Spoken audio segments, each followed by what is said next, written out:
방역 지침을 준수해야 하는 상황이긴 하지만 이렇게라도 예배당 예배를 회복할 수 있어서 얼마나 기쁜지 모릅니다.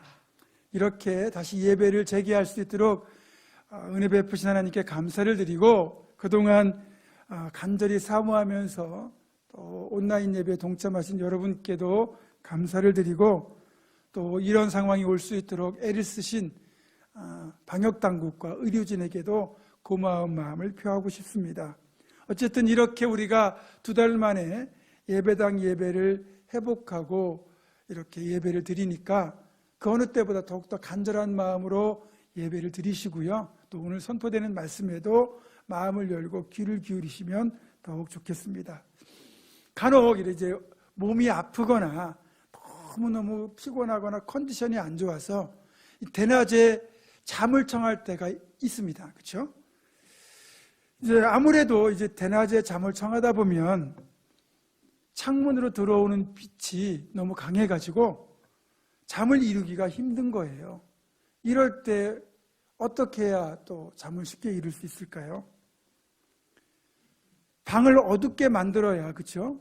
잠을 쉽게 이룰 수 있는데, 제가 왜 서두에 이런 말씀을 드리는가 하면, 우리가 드리는 기도의 내용은 어떤 내용이어야 되고, 하나님은 우리가 드리는 기도에 그럼 어떻게 응답하실까? 이 이야기를 한번 나누어 보고 싶기 때문입니다.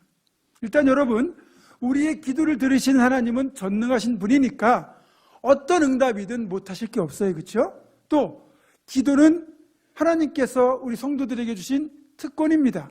그러니까 무엇을 구해도 문제가 없는 거예요. 그러면 어떤 기도를 드려야 하고 어떤 기도가 좋은 응답인지, 그리고 우리의 간구를 들으신 하나님께서 어떻게 응답하시는 것이 우리에게 최고의 응답이 되는 것일까요?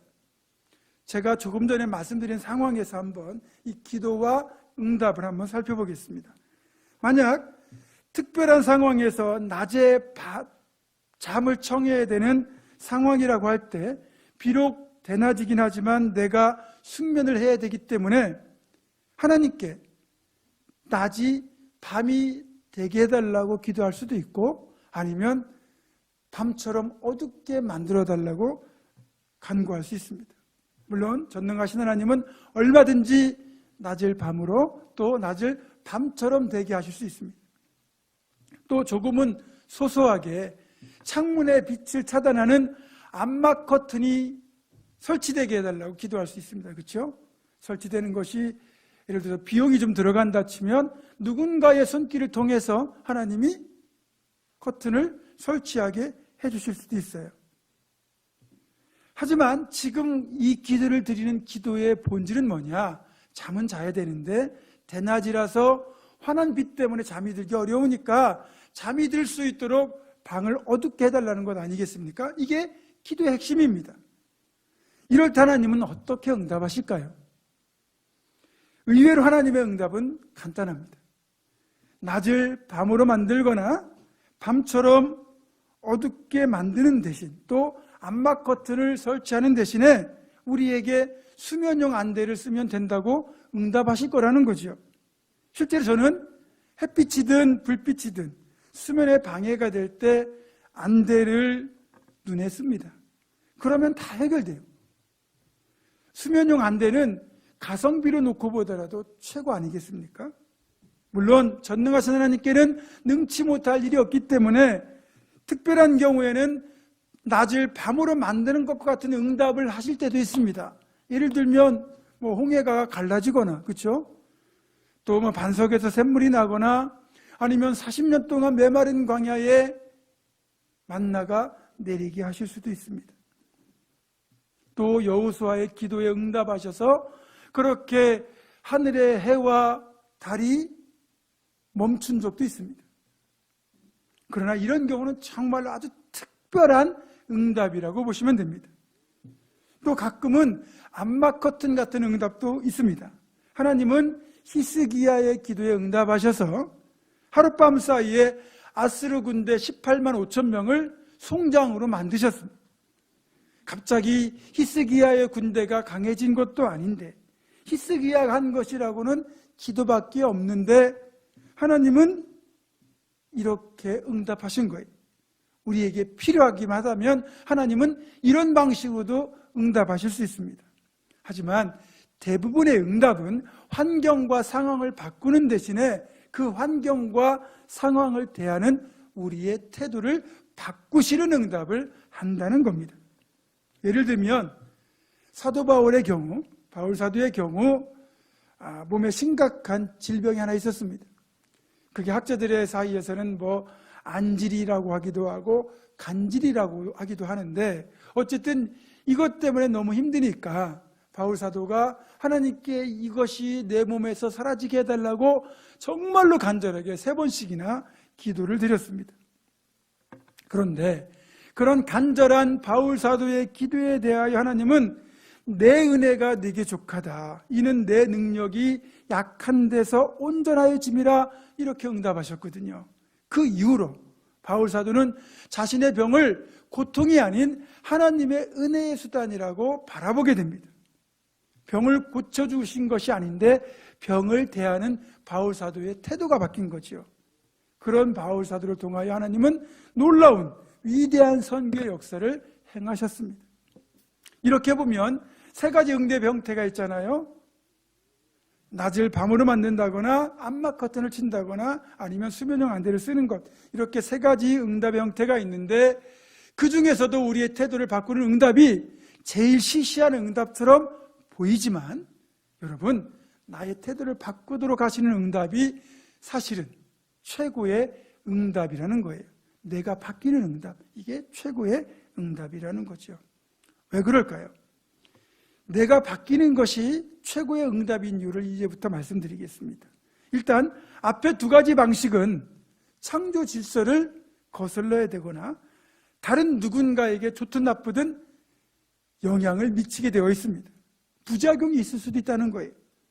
만약 산을 옮겨달라고 기도를 했어요. 산이 옮겨졌어요. 그러면 나는 산이 옮겨져서 좋은데 누군가는 이 산이 옮겨질 것 때문에 불편을 겪어야 된다면 그렇게 좋은 응답이라고 할 수는 없죠. 그래서 나를 위한 응답 때문에 다른 누군가가 곤란해진다면 그거는 좋은 기도가 아닙니다. 그래서 우리의 기도를 한 번쯤은 점검해 볼 필요가 있습니다. 나는 믿음으로 구한다고 했는데, 나는 선한 것을 구한다고 생각했는데 정작 남에게 피해가 가는 이기적인 기도가 아닌지를 생각해 봐야 된다는 거죠. 그런데 앞에 2가지 방식과 달리 이 3번째 응답 방식, 그러니까 나를 바꾸는 그 응답은 그 영향이 나 한 사람에게만 한정되어 응답이 되기 때문에 별로 문제가 되지 않습니다. 예를 들면 아브라함의 간구로 인해서 사라의 태의 문이 열렸다, 사라가 자녀를 낳았을 때 이것은 아브라함과 사라에게 좋은 일이고 다른 이에게도 기쁜 일이에요. 맹인의 눈을 뜨게 하시거나 12의 혈루증을 앓던 여인을 고쳐주시거나 귀신 들린 자들을 고쳐주시는 응답은 본인에게도 정말 복된 일이지만 주변 사람들에게도 더불어 기뻐할 일이라는 거죠. 그리고 이 3번째 응답, 나를 바꾸는 응답이 최고의 응답인 것은 내가 바뀌면 사실은 세상이 바뀐 것과 마찬가지이기 때문입니다.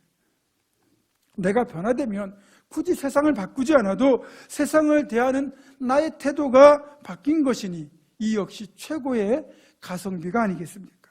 이처럼 내가 바뀌는 것이 정말로 복된 일이라는 것은 알겠는데 문제는 사람이 바뀐다는 게 점체 쉬운 일이 아니라는 거죠.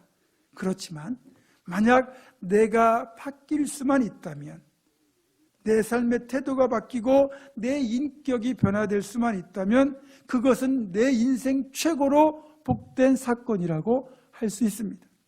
그래서 우리는 사람을 변화시키기 위해서 열심히 가르치고 교육하고 훈련합니다. 그러면 사람이 바뀔 수 있다고 생각하는 것이요. 그러나 교육과 훈련은 사람을 조금은 바꿀 수 있을지 몰라도 근본적인 변화는 못 시킨다는 겁니다.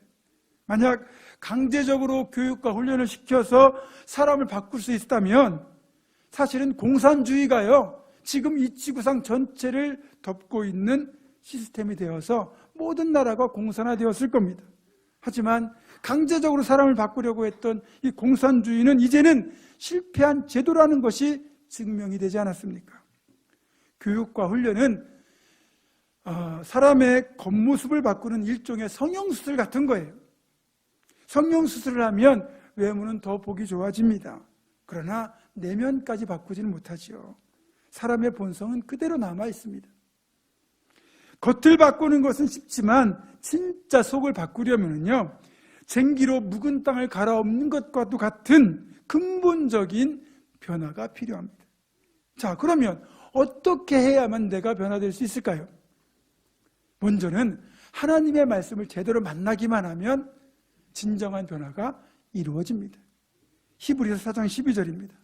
함께 읽겠습니다. 시작. 하나님의 말씀은 살아있고 활력이 있어 좌우의 날선 어떤 검보다도 예리하여 혼과 영과 및 관절과 골수를 찔러 쪼개기까지 하며 또 마음의 생각과 뜻을 판단하나니. 아멘. 그렇습니다.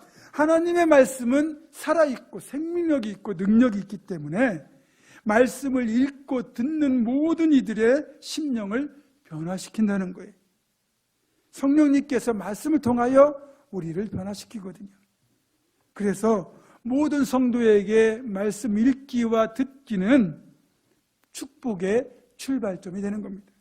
모든 바람직한 변화의 시작입니다. 바라기는 말씀을 듣고 읽는 일에 힘쓰셔서 말씀이 주시는 놀라운 변화를 이루는 저와 여러분 되기를 주님의 이름으로 축원합니다. 또한 그리스도와의 만남을 통해서 변화가 이루어집니다. 고린도후서 5장 17절입니다. 같이 있습니다. 시작. 그런즉 누구든지 그리스도 안에 있으면 새로운 피조물이라. 이전 것은 지나갔으니 보라 새 것이 되었노라. 아멘. 새로운 피조물이 된다는 것은 이런 겁니다. 십자가에 달리신 그리스도는 나로 하여금 나의 죄인됨을 깨닫게 합니다. 그리고 구원의 감격을 깨닫게 하여 새 삶을 살게 만들죠. 죄인됨의 자각은 나의 교만을 깨뜨려 겸손하게 만들고, 구원의 감격은 주님을 위해 살겠다는 각오로 이어지는 거죠. 그래서 한마디로 말하면 삶이 변화됩니다. 주님을 만나면 삶이 변화되는 거예요. 사실 우리들에게는 시간이 흐르면 조금은 내가 더 좋은 쪽으로 변화될 것이라는 기대가 존재해요. 하지만 여러분도 경험해 보셨다시피 나이가 든다고 해서 사람이 변하는 건 아닙니다. 결국 사람을 선하게 변화시키는 것은 시간이 아니라 그리스도와의 만남이라는 거예요. 삭개오 한번 보십시오. 그가 주님을 만난 뒤에 완전히 변화된 생생한 증거 아니겠습니까? 삭개오는요, 자신의 일생을, 평생을 바쳐 물질을 추구했던 사람이에요. 그 목적 때문에 매국노라고 손가락질 받는 세리의 삶도 마다하지 않던 사람입니다. 물질을 위해서라면 모든 걸 희생할 수 있는 사람이었어요. 그런데 그가 주님을 만나니까 어떻게 됐습니까? 그렇게 평생을 바쳐 추구했던 그 물질을 아낌없이 미련 없이 내려놓았습니다. 예수님은요, 진정으로 예수님을 만나기만 하면 물로 포도주를 만들듯이 사람을 온전히 변화시킵니다. 진짜 변화되지 않으면 일어날 수 없는 일들을 삭개오를 통해서 보여주셨잖아요. 시간이 삭개오를 바꾼 게 아니라 주님이 그를 바꾸신 겁니다.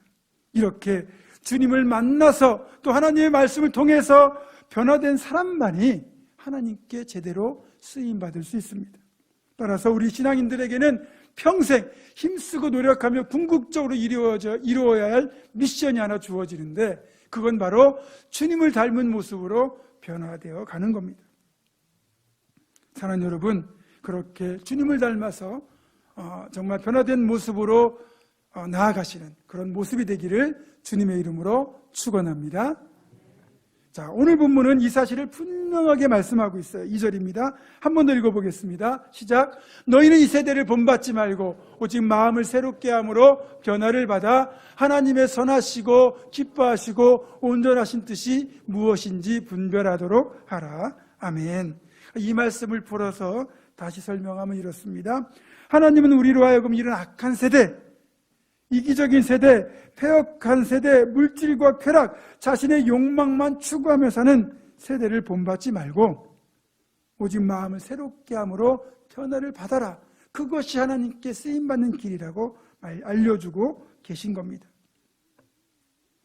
결국 우리가 변화를 받아야만 하나님의 뜻대로 행할 수 있는 겁니다. 이걸 보면 신앙인의 궁극적인 목표는 마음을 새롭게 함으로 변화를 받아 그리스도를 닮은 모습으로 점점 더 그렇게 변화되어 가는 것이다. 이렇게 말할 수 있습니다. 그러려면 우리는 한 가지 사실을 인정하고 넘어가야 됩니다. 그게 뭐냐? 문제는 나 자신이다 라는 겁니다. 앞에서도 언급했지만 내가 변화되지 않으면 아무리 환경과 상황이 변한다 한들 그건 진짜 변한 거라고 할 수 없다는 거죠. 그만큼 내가 변화되는 게 힘든 일이라는 거죠. 그런데 주님 안에서 우리가 진짜 주님을 만나고 말씀을 만나고 성령을 체험해서 그렇게 변화되기만 한다면 그때는 놀라운 일들이 우리에게 일어납니다. 회심한 사람에게서는요, 변화된 모습들이 말과 행동, 삶의 모습으로 고스란히 드러나게 되어 있습니다. 한 사람의 내면에서 일어난 변화는 그 사람의 말을 바꾸고 생각을 바꾸고 행동을 바꾸고 삶 전체를 바꾸거든요. 진짜 변화되면요, 주변 사람들도 알아봅니다. 심지어는 그 집 강아지도 알아본답니다. 그렇게 변화된 삶은 자신도 살리고 이웃도 살리고 공동체도 살리는 능력이 생깁니다. 에스더가 금식 기도하고 죽으면 죽으리라는 각오로 변화되었을 때 자신의 목숨도 구하고 유대인 공동체의 목숨도 구하는 놀라운 결과를 얻었습니다. 그래서 여러분, 변화는 정말로 우리 신앙인들에게 필요한 절체절명의 사명이다, 이렇게 말할 수 있습니다. 그 중에서도 내 자신의 변화 여부가 내가 진짜 신앙인이냐 아니냐를 판별하는 척도가 된다는 거죠. 여러분, 이 가짜 신앙, 그러니까 미신 같은 무속 신앙은요, 어떻게든 내가 가진 물질이나 돈으로 신을 움직여가지고 내가 원하는 목적을 성취하려고 하는 겁니다. 이런 상황에서는 나는 안 바뀌어요. 그렇죠? 반대로 진짜 신앙, 성숙한 신앙은 하나님의 마음을 움직이려고 시도하는 대신에 내가 하나님 앞에서 날마다 그분이 원하는 모습으로 변화되어 가는 겁니다. 이렇게 진짜 신앙과 가짜 신앙, 진짜 신앙과 미신을 구분짓는 결정적인 차이는 바로 나의 변화 유무에 있다는 거죠. 내가 아무리 목사고 장로고 집사, 권사, 직분자라 할지라도 변화가 되지 않는다면 나는 어쩌면 가짜 신앙일지도 모릅니다. 그러나 제 아무리 초보 신앙이라도 주님을 만나서 그 삶이 변화된다면 그분은 진짜 신앙인인 거죠. 여러분, 간증 좋아하시는 분들 계시죠? 간증은 어떤 겁니까?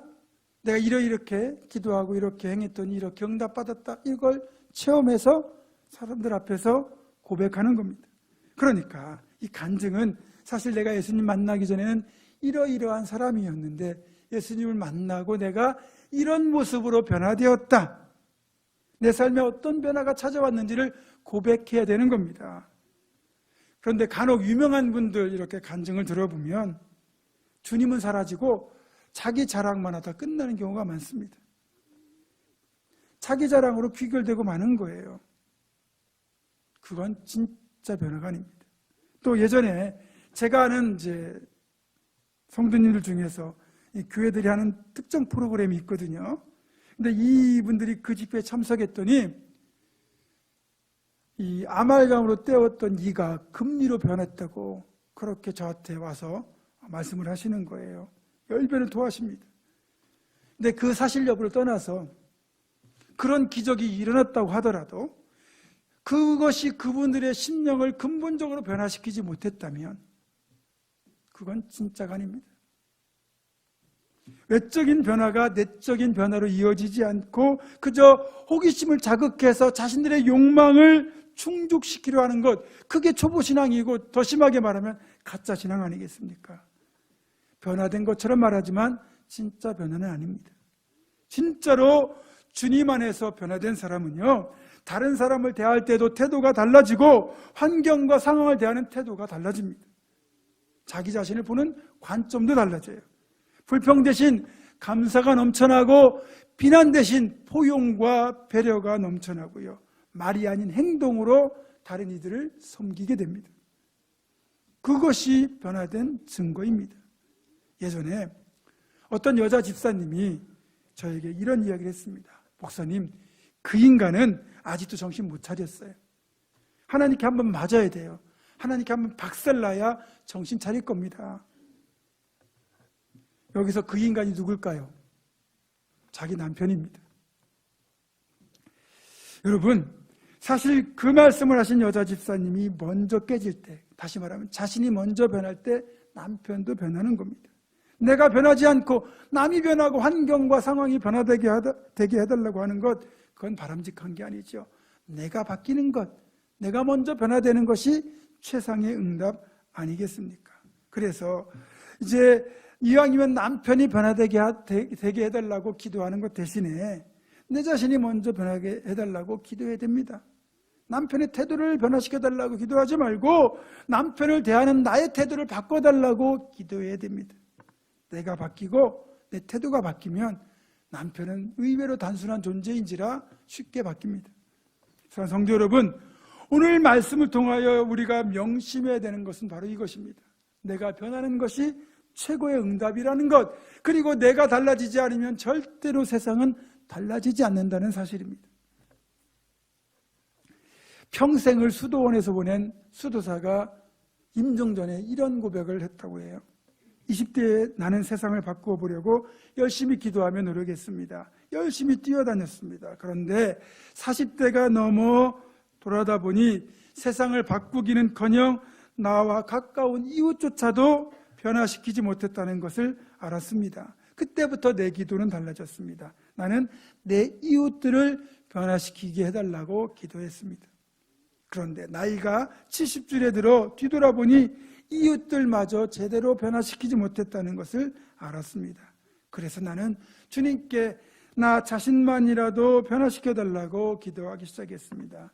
그렇게 기도하던 어느 날 이웃을 변화시키고 나아가 세상을 변화시킬 수 있는 힘은 먼저 내 마음을 바꾸어야 한다는 사실을 깨달았습니다.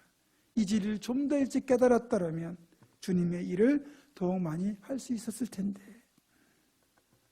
그런데 어쩌면 이 고백조차도 여전히 초보적인 수준에 머물러 있는 간구일지도 모르겠습니다. 내가 변화되면 세상이 변화된 것 아니겠습니까? 세상은 그대로라도 그걸 바라보는 내가 바뀌었으니 당연히 세상이 달라진 거죠. 그런데 내 힘으로 세상을 바꾸겠다는 생각 자체가 여전히 초보적인 신앙이라고 할 수 있습니다. 말씀을 정리합니다. 오늘 우리는 무려 2달 만에 예배당에서 감격의 예배를 드리고 있습니다. 이렇게 예배당에서 우리가 마음과 뜻과 정성 다하여 영과 진리로 예배를 드리는 것이 하나님을 기쁘시게 하는 예배이지만, 오늘 본문 말씀에 따르면 결국은 내가 변화되는 것이 하나님께 드릴 수 있는 최고의 예배가 된다는 것입니다. 다시 말하면 우리의 변화된 모습, 거룩한 삶의 모습이 하나님을 기쁘시게 하는 예배라는 겁니다. 여러분, 하나님께서는 나를 바꾸셔서 세상을 바꾸십니다. 나를 바꾸셔서 역사를 이루십니다. 그래서 내가 바뀌는 것보다 복된 응답은 없습니다. 여러분, 반드시 기억하십시오. 내가 바뀌는 것이 최고의 응답이다. 한번 같이 해보실까요?